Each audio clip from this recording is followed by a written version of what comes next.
Bonjour plébéiennes et plébéiens, vous êtes sur Câlin Écho et aujourd'hui nous vous proposons de poursuivre dans la série donc des plébéiens de Câlin Écho dans laquelle nous faisons un plaisir d'interviewer des personnes issues de la société civile pour qu'elles viennent nous dire ce qu'elles pensent du monde actuel et du futur qu'elles entrevoient de leur endroit.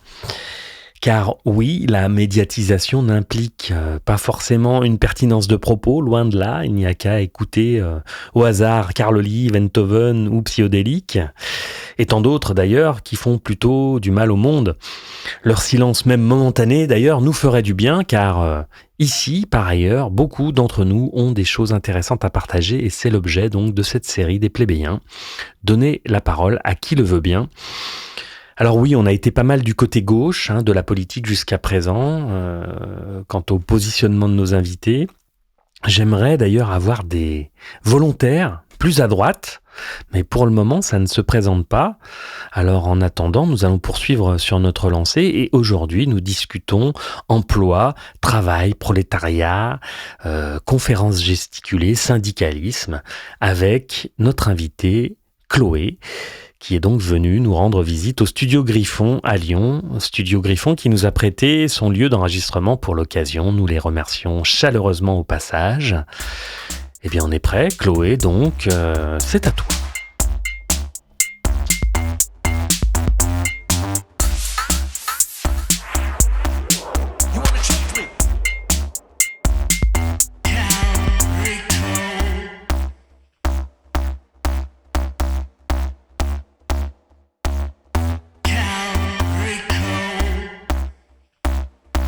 Ok. Alors, du coup, je suis Chloé. J'ai 43 ans. J'ai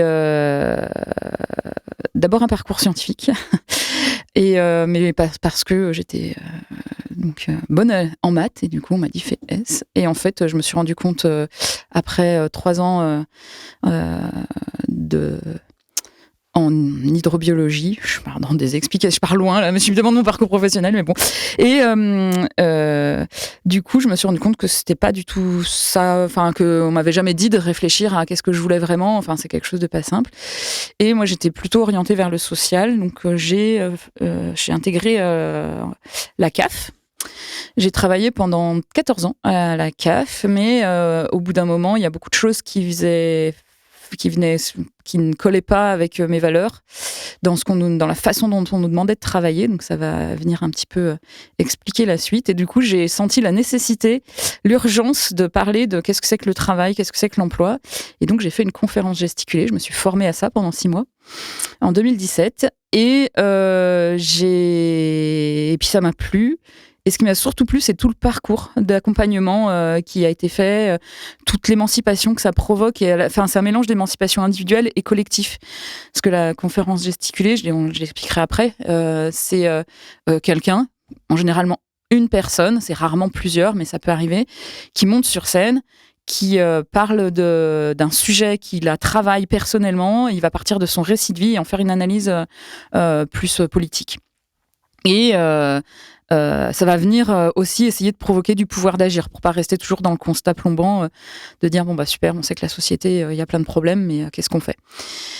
Et en fait, de sortir de ça, en fait, ça paraît individuel parce que la personne, elle est seule pendant 1h30, voire plus sur scène. Et en fait, d'avoir suivi 6 mois de formation avec 8 personnes qui, comme nous, réfléchissent à leur sujet à eux, mais on les aide à réfléchir, eux, ils nous aident, ça fait un peu quelque chose de collectif, et c'était ça qui m'intéressait. Je me suis rendu compte que l'aspect collectif, il est plus là-dedans. Et du coup, je me suis mise à former à la conférence gesticulée. Donc, j'ai quitté la CAF il y a 1 an et demi. Et maintenant, j'ai une structure qui s'appelle Les Tumultueuses et qui accompagne les gens, alors soit sur des formats courts, soit sur des formats longs comme la conférence gesticulée. Je fais pas que ça, j'accompagne aux pratiques un peu plus générales, aux pratiques d'éducation populaire. Voilà. On avait déjà parlé conférence gesticulée dans les plébéiens avec Floriane, l'une de nos invitées, qui nous avait confié avoir choisi comme sujet l'inceste. Le principe de la conférence, c'est donc une expérience vécue qu'on évoque sur scène en y intégrant un recul théorique et politique. Et Chloé donc forme des gens à écrire, construire et proposer sur scène des conférences gesticulées. Évidemment, elle a construit et écrit et joué la sienne, dont le sujet, si je ne me trompe pas, est le travail. Oui, c'est ça, c'est le travail, c'est toute la différence entre le travail et l'emploi, qu'on confond beaucoup. Hein. C'est un peu d'actualité vu que Pôle emploi est en train de se transformer en France Travail. Hein. Et c'est là-dessus, et surtout, qu'est-ce que ça veut dire de ne pas posséder ses propres moyens de production, de dépendre en fait d'un décideur qui nous dit comment travailler en fait, dans quel but, qui a une grosse partie des pouvoirs de décision sur la façon dont on travaille en fait.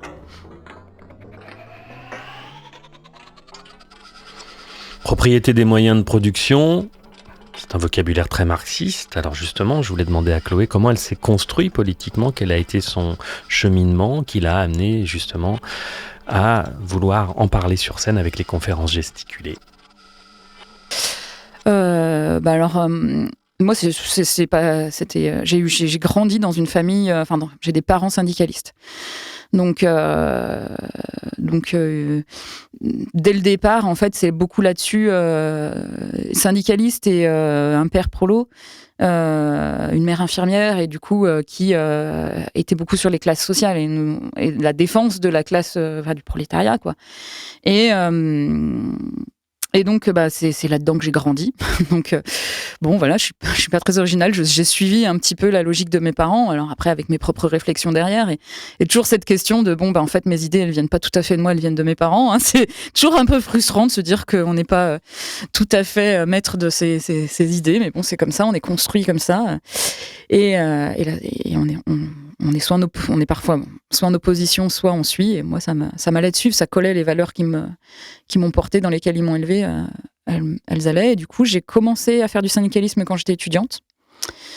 Voilà. Et après, moi, en fait, à la maison, la règle, c'était à l'ancienne, en fait, à l'ancienne dans la classe ouvrière, c'était quand tu commences à travailler, tu te syndiques, tu prends ta carte, parce qu'à un moment donné, il faudra que tu sois protégé.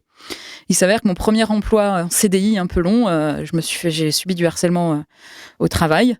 Et donc, je me suis dit, oui, tiens, c'est vrai, effectivement, il vaut mieux avoir un syndicat. Voilà. Le travail, ok. Allons explorer donc le sujet de la conférence de Chloé. Qu'est-ce qu'elle y défend? Comment elle a choisi d'en parler? Ouais, alors, qu'est-ce que je défends? Donc la mienne, j'ai du mal à faire 1h30, donc la mienne dure... Si j'arrivais réellement toujours à la jouer 2 heures, elle durerait 2 heures. Mais comme j'oublie toujours des morceaux, elle dure 1h45. Et donc, pendant 1h45, la conférence gesticulée part du récit de vie. Donc, je parle entre autres de cette expérience de harcèlement moral, de comment j'ai compris, comment ça venait toujours de la hiérarchie des petits cadres. C'était dans une toute petite entreprise, jamais du patron. Et pour le coup, là, c'était un patron paternaliste à l'ancienne. Et il envoyait toujours les autres. Et donc, c'est comment j'ai compris déjà qu'au niveau, quand il y a une hiérarchie, elle sert plutôt le patronat. Même quand c'est un petit patron qui a créé sa boîte. Ensuite, j'explique un petit peu comment le monde du travail et le syndicalisme a évolué et pourquoi le syndicalisme est devenu, dans beaucoup d'imaginaires, un truc un peu vieillot qui sert plus à rien. Et comment c'est... on peut comprendre pourquoi, qu'au niveau du syndicalisme, ils se sont fait un peu doubler par le langage, notamment, par toute la langue de bois qui est utilisée, tout comment même le mot révolution a été repris... C'est repris à tout va dans les pubs, dans tout. Enfin voilà, ça veut plus rien dire être révolutionnaire aujourd'hui. Puis bon, je sais pas si. Mais bon, je prends ce mot, c'est peut-être pas le meilleur mot, mais en tout cas, voilà, c'est de dire comment les mots ont été bougés. Donc j'en parle un peu de ça, des mots dans la conférence gesticulée, du langage, et de tout la culture du bien-être au travail qui a été distillée autant dans les services publics que privés. Enfin, d'abord dans le service privé, mais comment le public l'a récupéré. Pour convaincre les salariés que s'ils sont mal au travail, c'est parce qu'il faut travailler sur eux-mêmes, quoi. Et voilà, et donc j'en viens en général à la fin de ma conclusion, j'en viens plutôt à la conclusion que ce qui est bien, c'est ce qui nous pose problème, c'est de ne pas posséder collectivement nos moyens de production. avec toute la complexité, toute la difficulté que ça peut apporter, parce que c'est aussi ça la conférence gesticulée, c'est montrer que il n'y a pas une solution miracle et que oui, le monde est complexe et donc et qu'il y a de la complexité dans tout ça. J'ai noté 3 points dans ce que vient de dire Chloé, l'utilisation de la novlangue au niveau des entreprises, comme au niveau politique d'ailleurs, avec des mots valises qui veulent tout et rien dire à la fois, comme populisme, ou des mots qu'on vide de leur sens premier, comme anarchie par exemple, qui est utilisé à toutes les sauces. Elle a évoqué aussi le développement personnel au service du capitalisme. Ça, c'est une question dont on a parlé avec Marie dans un entretien plébéien antérieur. Le développement personnel, heureusement, ça n'est pas que ça. Il y a de merveilleuses propositions, je trouve, moi, dans le développement personnel, mais c'est comme le rock'n'roll, le capitalisme se débrouille toujours pour aller piller les idées qui marchent en dehors de son giron et pour les transformer en machines à profit. Mais j'insiste, le champ du développement personnel est bien plus grand et bien plus intéressant que cela. Et puis, Chloé a évoqué aussi les moyens de production, et là, on s'en va plutôt du côté du marxisme. Alors, je lui ai proposé de nous faire un petit focus sur l'un de ces 3 points. Alors, il y avait quoi ? Il y a la novlangue, posséder ses moyens de production et le développement personnel. Le développement personnel, peut-être, c'est celui qui, pour moi, en ce moment, est le plus questionnant. Tu l'as un peu dit, en fait, c'est toujours cette espèce de... En fait, on est dans un monde capitaliste, et du coup, le monde capitaliste, il a bien compris que les développements personnels, il allait pouvoir lui servir et ramener un truc très individualiste. Genre, de sortir du collectif, parce que c'est aussi de ça que je parle dans ma conf, c'est comment on a détruit, en fait, la logique de défense collective pour en venir à convaincre les individus que c'est eux-mêmes qui doivent travailler sur eux-mêmes et tout ça. Et en ce moment, je suis en train de me questionner moi-même sur... y a un petit livre qui est sorti il n'y a pas longtemps. Alors je me rappelle plus comment il s'appelle, mais en gros, c'est une femme qui explique comment on pourrait, dans nos luttes, comment se servir du développement personnel comme étant aussi une ressource pour nous. Parce que c'est vrai que moi, dans certains milieux où j'ai milité, il y a quand même un truc des fois très destructeur, très, je sais pas si c'est viriliste, mais en tout cas un truc très, c'est 200% pour militer, et puis il y a des burn-out militants. Et du coup, en fait, la question, c'est comment on pourrait quand même utiliser ces trucs de développement personnel pour souffler. En fait, pour souffler dans nos luttes, pour pouvoir se reposer, pour pouvoir prendre soin de nous dans nos luttes. Et sachant qu'aujourd'hui, c'est un aspect, c'est le capitalisme l'a récupéré d'un point de vue complètement, ce que tu disais, mercantile. Et en ce moment, il y a des rayons qui s'agrandissent, qui remplacent même les rayons de philo, les rayons où on est plus dans de la rationalité. Et en tout cas, ce que j'ai vu, moi, dans le monde du travail, pour amener à mon sujet au sujet de ma conf, c'est que même dans le service public, donc à la CAF, on nous vend, enfin la direction, même parfois en accord avec des syndicats, participe à nous offrir, alors moi je le dis dans ma conf, on nous a offert un petit livret, ils ont essayé de nous offrir un petit livret de développement personnel, en gros, sur travailler sur vous-même. Et le livre, je l'ai lu, c'était à gerber. En fait, la nana qui l'a écrit, elle-même a son entreprise, et elle explique comment elle a licencié des gens parce que quand même, non, ils peuvent pas s'adapter. Ils sont, enfin voilà, et elle explique par le développement personnel qu'elle a licencié des gens qui étaient pas assez autonomes, et en fait, sans dire quels moyens elle a mis pour qu'ils soient autonomes, en fait. Et en fait, c'était oui, non, il est horrible ce bouquin. Et quand je pense qu'il y a un syndicat qui a participé financièrement à ce truc-là, voilà. Pour poursuivre avec le développement personnel ou le connais-toi toi-même, parce que dans sa meilleure version, le développement personnel propose des outils pour se connaître, des techniques pour s'observer soi-même, prendre conscience de ses propres déterminismes, être individualiste au bon sens du terme, faire le ménage chez soi avant de pouvoir accueillir l'autre, c'est la base selon moi. C'est un individualisme sain qui mène à l'amour de soi, donc à l'amour de l'autre et donc au collectif. C'est vrai que dans ce que tu as dit, il y a plein de choses qui ça m'a évoqué pas mal de choses, en fait. Du coup, je veux bien continuer un petit peu là-dessus. C'est vrai que, du coup, moi, je suis, comme j'ai dit, j'ai un papa qui est issu de la classe ouvrière. Et du coup, c'est marrant parce que sur la psychologie, en fait, il y a beaucoup cette culture dans la classe ouvrière en fait, ça sert à rien sans se regarder le nombril et tout ça. Et moi et du coup, moi, j'ai encore un peu ça ancré en moi. Et pour autant, je vois bien que dans la société dans laquelle... En fait, c'est ça qui est difficile, c'est réussir à faire cette espèce de pont dont tu as un peu parlé, de l'individu de soi, comment aller bien pour être bien dans cette société. Le problème, c'est que cette société, cette société, en fait, c'est des fois elle qui nous démonte. Et c'est là où moi je connais, enfin de ce que j'en aperçois de la psychologie, c'est je vois bien qu'il y a des copains-copines, heureusement qu'ils ont des psys pour les aider à traverser certaines choses et voir des trucs qui remontent sans qu'on comprenne à cause d'un événement ou des choses comme ça, ou des choses qui se passent dans nos vies. Et en même temps, il y a cette espèce de, pour moi, de ligne des fois super risquée. Et bon, notamment avec la psychanalyse française, on va dire surtout, parce que issue de Freud et Lacan, qui pour moi, genre, c'est pas possible en tant que femme, surtout, c'est juste, ils ont ramené tellement de trucs horribles que. Ouais, c'est cette espèce de truc où je comprends le besoin ce que tu dis oui, il faut prendre soin de soi et se connaître. Alors, se connaître à un moment T, parce qu'en fait, on change aussi, on n'est pas un individu fini. C'est aussi ce risque-là, des fois, pour moi, c'est de considérer qu'on est un être fini. Alors que non, on bouge tout le temps. Vous l'avez dit tous les deux tout à l'heure. On bouge même en discutant entre nous, et enfin, en discutant avec d'autres. Et du coup, voilà, moi, c'était juste ce truc que je trouve hyper difficile de comment ne pas tomber. Et j'ai vu plein de gens tomber dans, finalement, être que en train de se regarder soi-même. Ça existe aussi. Enfin, c'est aussi ce travers-là que peut avoir tous les trucs de développement personnel. C'est de toujours s'extraire du collectif parce que quand même, c'est pour aller mieux. Et puis du coup, de plus être dans le collectif. Du coup, c'est comment ne pas tomber dans ce travers-là, en fait, que je trouve compliqué, en fait. Ok. On va poursuivre avec les points évoqués précédemment. Le développement personnel, c'est fait. Reste la novlangue ou la propriété des moyens de production.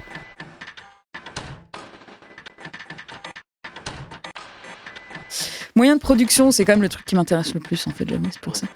Ouais, alors, moyens de production. Donc, tu disais, c'est très marxiste. Et alors, c'est marrant parce que moi, du coup, j'ai pas du tout une éducation marxiste. Et c'est vrai que plein de gens me disent, mais t'as des réflexions marxistes. Bon, voilà. Mais je pense que j'ai une analyse qui peut être proche de la. Enfin, je pense que je rejoins l'analyse marxiste, on va dire, peut-être. Mais pas du tout les propositions qu'ils pouvaient faire. Bon, en même temps, déjà, il y a quand même plus d'un siècle. Et puis, il y avait un gros manque chez Marx sur les questions féministes. Voilà, bon, c'était de son époque, quoi.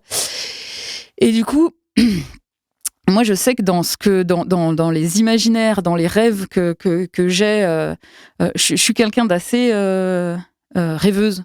J'ai toujours été très rêveuse depuis petite et j'adore me construire le monde dans lequel j'aimerais me vivre, dans ma tête. Mais ça arrive des fois, je me pose sur mon canapé le dimanche et là, je me dis, et si on changeait ça? Enfin, j'adore me dire, alors, mettons que je sois une espèce de déesse qui a le droit de tout bouger. Non, mais quand même, je rendrai le pouvoir au bout d'un an. Mais quand même, pendant un an, je bouge tout. Parce que quand même, je veux pas le pouvoir, je suis contre le pouvoir. Mais quand même, enfin, voilà. Et du coup, j'adore me projeter là-dedans et je me projette pas du tout dans un truc. Je me projette dans un truc qui peut être d'une certaine manière collectiviste, mais j'adore aussi les imaginaires plus à la Damasio ou un peu plus Anard où il y aurait des espèces de ZAD un peu partout et puis chaque ZAD, je sais pas si, enfin, comment c'est son dernier livre, Les Furtifs, où il est dans cet imaginaire et ça m'a beaucoup parlé, même si pour autant c'est pas le livre de Damasio que je préfère, mais ça m'a beaucoup parlé ce truc de il y en a qui font comme ça, puis il y en a d'autres qui font comme ça, puis il y en a d'autres qui font comme ça. Et ça me parle énormément, en fait, ces trucs-là de, il y aurait quand même des raccords entre tout ça, des réseaux. Et je crois que même dans ma vie aujourd'hui, je fonctionne beaucoup plus comme ça, sur plus des logiques affinitaires, qui est, en fait, là, on sent qu'il y a une affinité à la fois juste dans la relation et politique, quoi. Et du coup, c'est deux formes d'affinité qui, des fois, quand elles sont combinées, je me dis, j'ai envie de travailler avec la personne, quoi, et j'ai envie qu'on construise un truc. Et du coup, j'ai beaucoup plus de mal avec le truc hyper collectiviste où tant pis, il y en a un qui est horrible et l'autre qui se déteste, mais il faut quand même y aller parce que c'est la lutte avant tout. Enfin, j'arrive plus. Peut-être que je l'ai eu à un moment donné, mais ça, j'y arrive plus. Et je me suis échappée des moyens de production.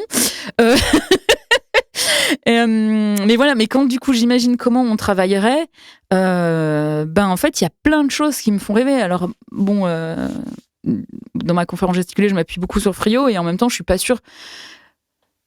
Des fois j'ai envie d'aller peut-être plus loin. En fait, je me dis en fait juste il y aurait aller plus loin, ce serait peut-être même sortir de l'argent, de la monnaie. Et après, je sais pas si ça existerait. Bon, je parle dans des trucs un peu fous, mais ouais, déjà, pour moi, c'est avoir des petites ou des grandes entités de travail pour réfléchir le travail uniquement dans travailler pour ce dont on a besoin, se nourrir, se loger, se cultiver, tout ça. Et en fait, que le reste du temps soit de juste apprécier la vie et la relation aux autres. Et c'est un peu de ça, moi, que je rêverais, en fait. Et alors, ce qui est horrible, c'est qu'aujourd'hui, dans cette société, c'est l'inverse qu'on nous vend. Moi, j'ai 43 ans, je me dis, je vois la retraite s'éloigner. Bon, c'est une valeur. Enfin, j'ai du mal à abandonner l'idée qu'il n'y aura pas de retraite, que j'aurai pas de retraite, mais je sais que si j'en ai une, elle sera loin et peut-être misérable.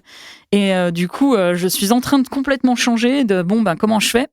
J'ai pas le choix. Cette société m'oblige à réfléchir autrement de la suite de ma vie, on va dire. Et en fait, j'ai vraiment acté. C'est pour ça que ça fait 1 an et demi que je suis au chômage et que je sais pas si j'arriverai à retourner dans l'emploi un jour. C'est qu'en fait, je peux plus aller travailler pour un employeur, en fait, ou une employeuse. Et bon, voilà.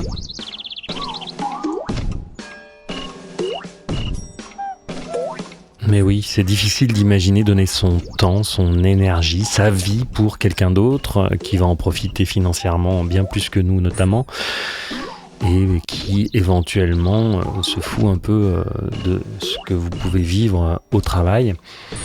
Ce qui est intéressant à examiner, c'est comment la relation des jeunes gens, ceux qui ont une vingtaine d'années aujourd'hui, s'est transformée.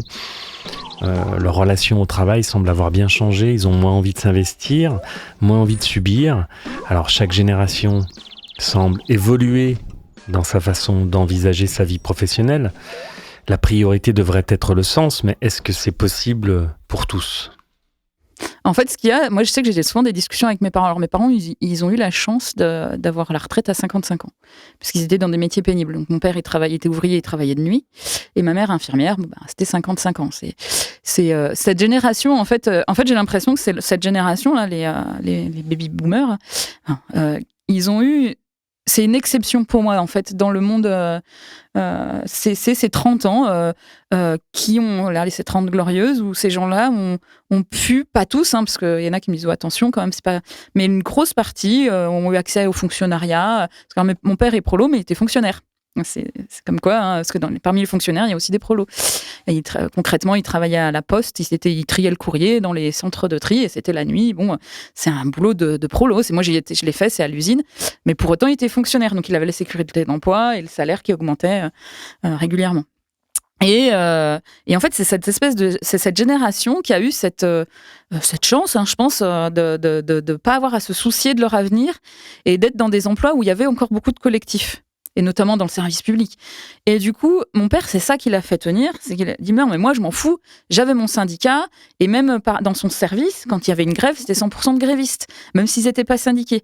Et du coup, il y avait de temps en temps ces luttes on se bat pour nos conditions de travail, donc il y avait quand même ce sentiment d'avoir un pouvoir sur comment ils pouvaient travailler.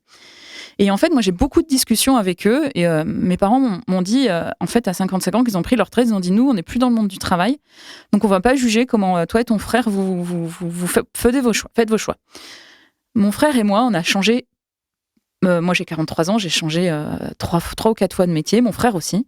Il est plus jeune que moi. Et en fait, mes parents, à chaque fois, ça a été une terreur, quoi, parce qu'on dit non, on va se mettre au chômage. Et du coup, on a essayé de leur expliquer, de leur dire, mais en fait, on vit plus comme vous avec une carrière qui va suivre toute sa vie. Et même mon père, il le dit, son propre père a eu une carrière complètement hachée. Il était ouvrier paysan, il avait ses terres pour vendre ses 3 légumes, machin. Ma grand-mère, elle avait ses chèvres pour faire son fromage de chèvre. Ça, c'était un petit revenu qui était toujours de fond.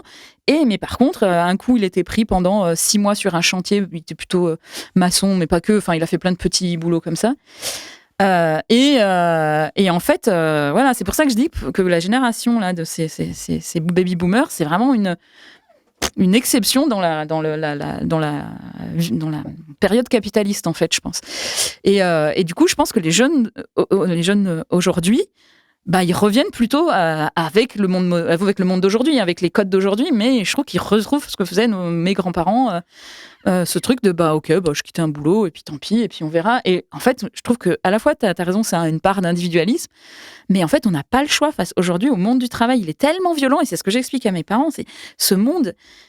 Il est beaucoup plus, parce qu'il n'y a plus de collectifs dans les lieux de travail, parce qu'ils ont été détruits, les collectifs. C'est un peu ce que je dis dans ma conférence gesticulée, c'est que, en fait, on a de plus en plus de petites entreprises. Donc, une petite entreprise, c'est plus difficile de s'organiser. Maintenant, il y a le télétravail. Ça, c'est une catastrophe, en fait, le télétravail. Enfin, moi, j'ai vu mes collègues militer à tout prix pour ça. Mais parce que c'était une espèce de fuite pour de se dire, au moins, je suis chez moi, je suis pas au boulot, et du coup, j'ai pas les trajets. Et en fait, c'est une fausse bonne solution, en fait. Mais je jette pas la pierre sur ceux qui ont réclamé du télétravail, et je comprends. C'était une façon de se défendre face à ce monde-là mais parce qu'on est dans un monde du travail qui est très, très, très violent. Et où on nous demande aussi de s'adapter tout le temps. Moi, là où j'ai pété un câble à la CAF, c'est que c'est le Covid qui a beaucoup permis aussi beaucoup de choses, qui a ouvert beaucoup de portes avec tout le travail à distance. Moi, je faisais de la formation, donc la formation à distance. Et en plus, des outils numériques où on nous demande de ça. Tous les 6 mois, on nous change un truc. Et nous, on avait des outils numériques qui changeaient tout le temps. En fait, tout notre esprit était occupé à comprendre le nouvel outil numérique et à essayer de se l'approprier. Et une fois qu'on se l'était approprié, pouf, on nous en changeait un autre. Et en fait, on ne pouvait plus travailler parce qu'on n'était que sur les outils numériques. Et en fait, mais bien sûr que les jeunes d'aujourd'hui, ils ont raison de quand ils prennent cette violence-là, ils partent. Et enfin, du coup, moi, je les comprends.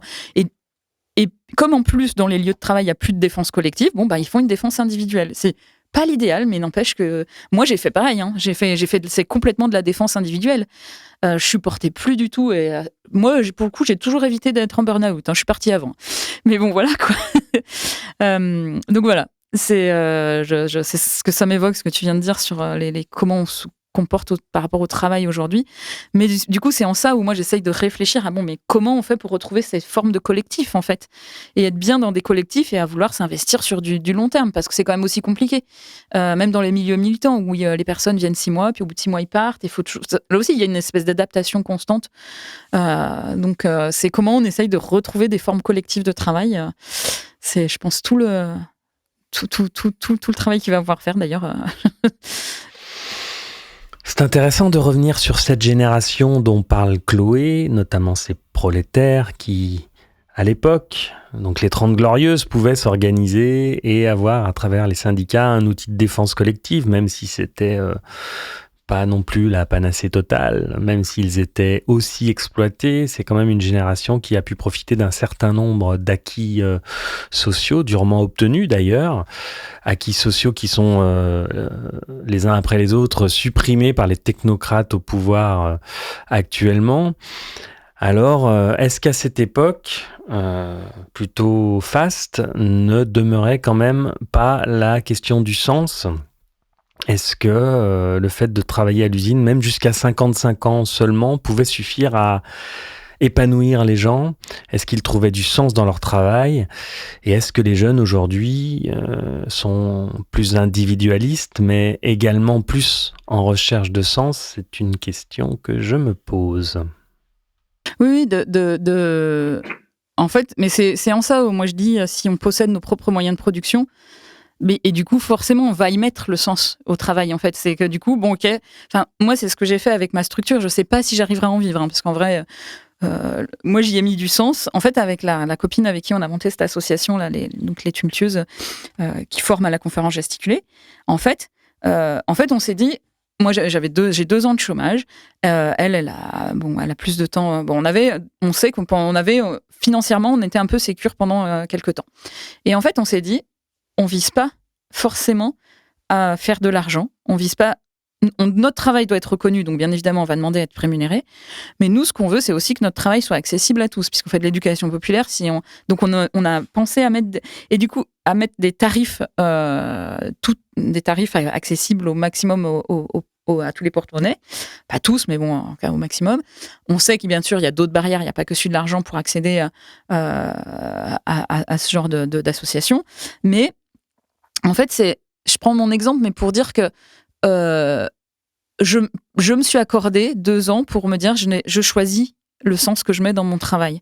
Et du coup, et parmi les choses qu'on a choisies, c'est ne pas s'user, ne pas s'auto-exploiter. Et ça, c'est le truc qu'on ne lâche pas. Et on se dit, si pour pouvoir vivre et avoir de l'argent, c'est s'auto-exploiter, autant retourner dans le salariat.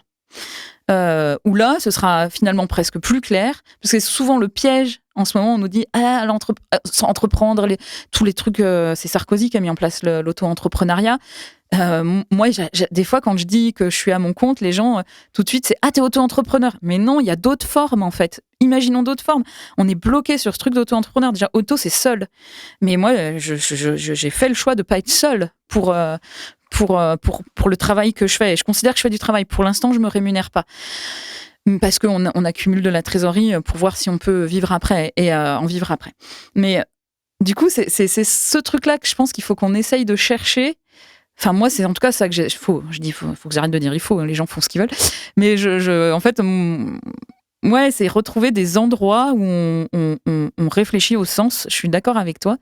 Et alors, quand tu as parlé du sens, il y avait autre chose. Oui, il y a un truc qui m'a tiqué, c'est marrant, tu vois, parce que finalement, je pense que vraiment dans les usines, la classe ouvrière, je pense que le sens qu'il y avait le sens du collectif, quand il y avait une défense collective. Et moi, j'y ai travaillé plusieurs années, là, à la Poste, au centre de tri.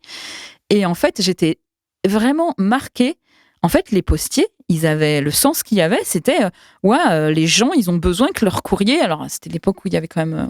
Moi, j'ai commencé à travailler à la Poste en 98, donc le numérique, c'était pas encore du tout ça. Et du coup, il y avait vraiment ce truc-là de. Mais en fait, il y a des courriers qui viennent des entreprises, il y a des courriers qui viennent des gens particuliers. Il y avait vraiment à cœur, ils savaient qu'il y avait des documents importants et il y avait un sens en fait à ce que ces documents, ils arrivent le plus vite possible, en bon état. Enfin, moi, j'ai vu plein de postiers recoller des colis. Mince, un colis qui s'explose dans une je me rappelle plus du nom, enfin des grandes caisses et qui sont là en train de chercher les trucs qui sont tombés du colis et qui vont chercher le scotch pour bien le scotcher.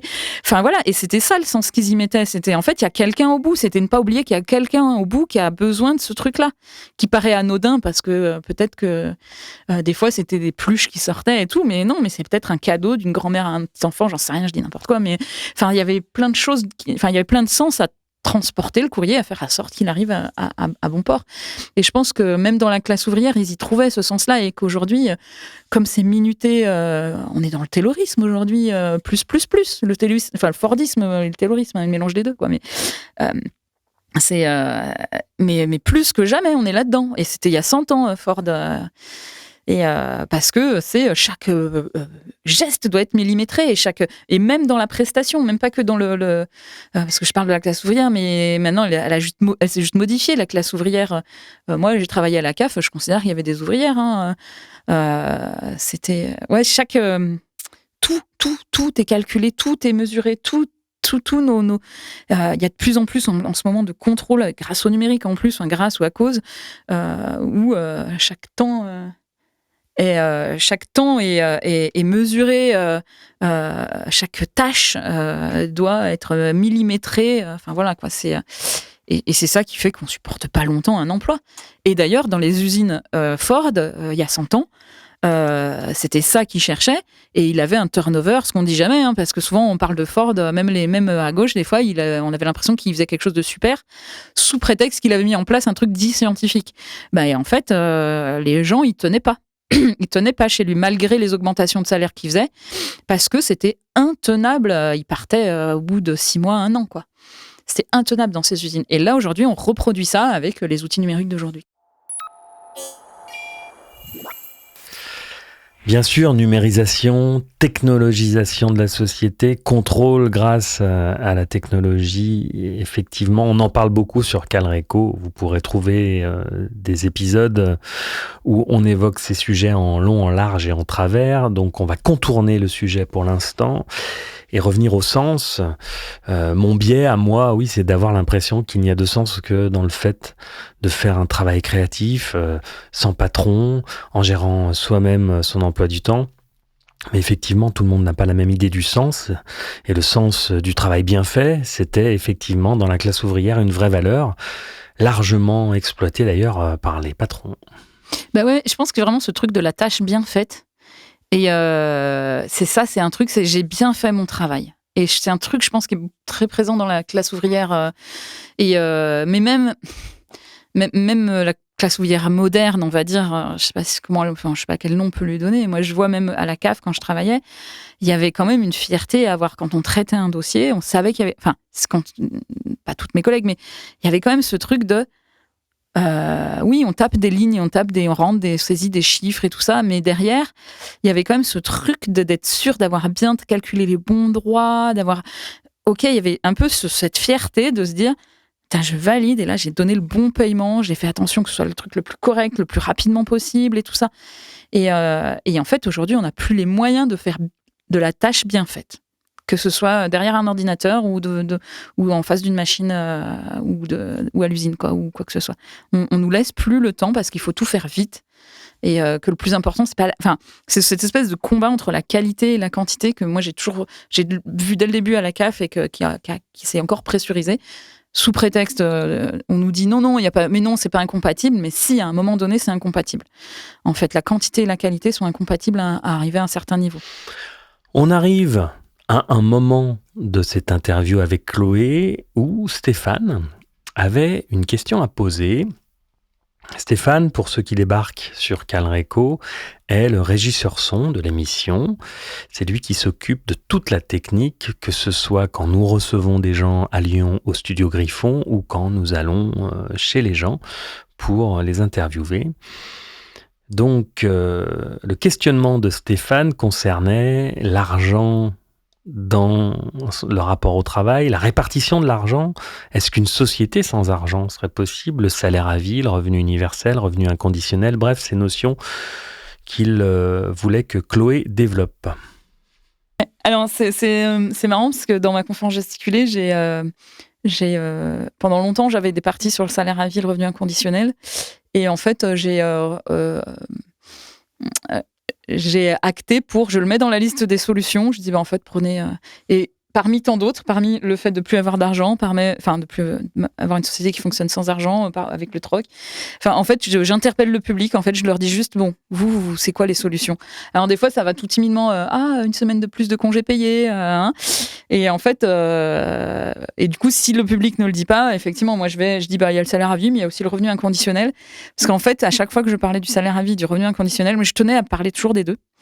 Alors je dis bien le revenu inconditionnel et pas le revenu universel, parce que inconditionnel ça veut dire sans condition, parce qu'il y a aussi des revenus qui sont mis sous condition par des gens de droite. Il y a tout ce que les gens pro salaire à vie reprochent au revenu universel, c'est que en fait ça peut être pris autant comme un truc de droite que comme un truc voilà. Donc moi évidemment je vais plutôt aller explorer les propositions qui visent qui sont liés à l'écologie. Il y a André Gors qui a un peu parlé de ça, et à Lyon on a Baptiste Milondo qui a parlé du revenu inconditionnel. Donc moi je m'attache un peu à ce qu'il dit, et il dit plusieurs fois il a dit ce truc là, il dit mais le jour où on en arrivera à devoir choisir entre un salaire à vie ou un revenu inconditionnel, c'est que globalement on aura déjà bien avancé sur plein d'autres questions, parce qu'en fait pour lui c'est un prétexte à discuter de tout le reste, à discuter de l'argent, à discuter du travail, à discuter de qu'est-ce qui est essentiel, qu'est-ce qui n'est pas essentiel.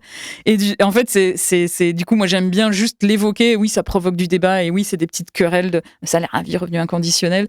Voilà. Et moi, je ne tranche pas entre les deux, même si je pense que j'ai beaucoup été influencée par la logique du salaire à vie, mais je ne rejette pas le salaire inconditionnel. Et société sans argent, j'avoue que j'y ai déjà réfléchi, mais j'ai plus de... J'avoue que là, mon imaginaire est plus facilement bloqué. Je reconnais que c'est un peu... même si j'arrive pas à me dire qu'est-ce qui pourrait faire que... Est-ce qu'on n'aurait pas le biais de le remplacer par autre chose qui serait tout autant mercantile, en fait? Du coup, j'avoue que j'ai beaucoup de mal à réfléchir à une société sans argent. Une société sans argent, quelle belle idée. Peut-être que ce sera le cas en 2096. Et ça, c'est une belle transition, mesdames, messieurs. 2096, vous le savez, c'est la question rituelle que je pose à chacun de mes invités. Je leur demande de se projeter dans le futur, de me proposer une prospective. Dans 70 ans, comment ça va se passer? Parce que cela m'inspire, cela me permet de trouver des idées pour écrire cette fiction du futur à laquelle je m'attelle depuis un moment déjà et qui sortira sortira en podcast sur cette plateforme d'ici, je ne sais pas, peut-être dans un an, mais en tout cas, je m'y attelle et je m'attelle également à la musique qui accompagnera cette fiction. Bref, 2096, Chloé, alors, sur le plan économique, écologique, social, politique, philosophique, comment ça pourrait se passer ? Ok, donc c'est dans 73 ans.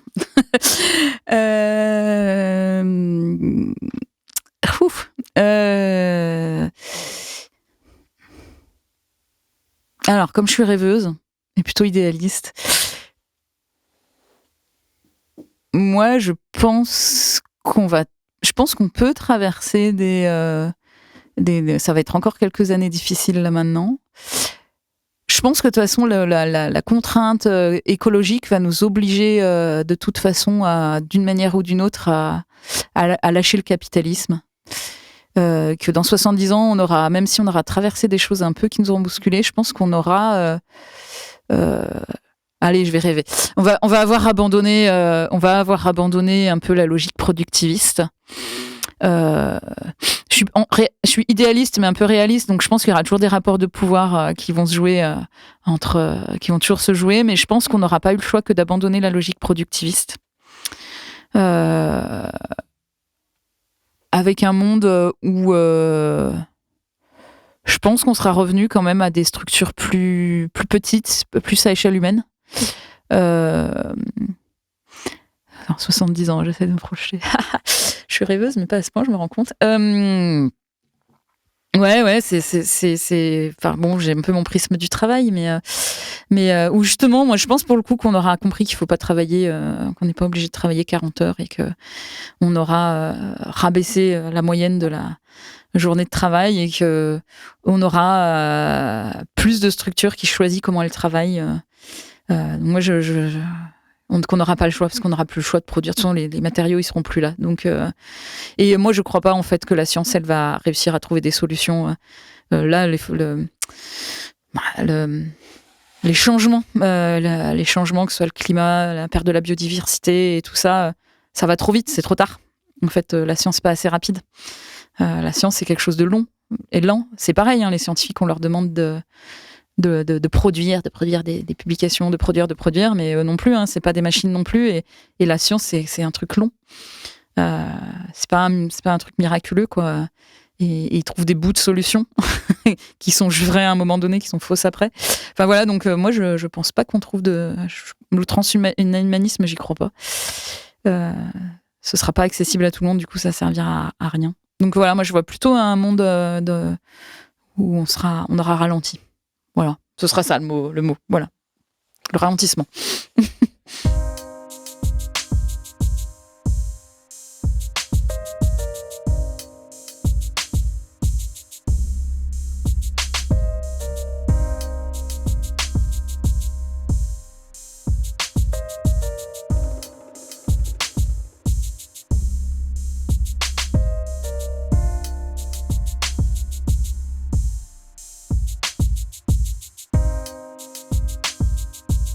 Un ralentissement qu'on appelle de nos voeux également, mais c'est pas bien parti pour cela. Le transhumanisme est malheureusement une réalité en devenir. On est pas mal placé pour en parler sur Calreco parce qu'on a exploré la question à travers les interviews que nous avons faites récemment notamment, et puis depuis que la chaîne existe, parce qu'on s'est penché vraiment sur cette question. Et le transhumanisme est en cours. Le futur sera transhumaniste. Après, la question c'est est-ce qu'il y aura une autre voie possible ? C'est à cela qu'il faut travailler. Bref, nous arrivons donc au terme de cet entretien avec Chloé. C'était très intéressant. Comme toujours, j'ai envie de dire, hein, les plébéiens sont prolixes et pertinents. Très heureux d'avoir rencontré Chloé, d'avoir pu parler de sa vision du travail.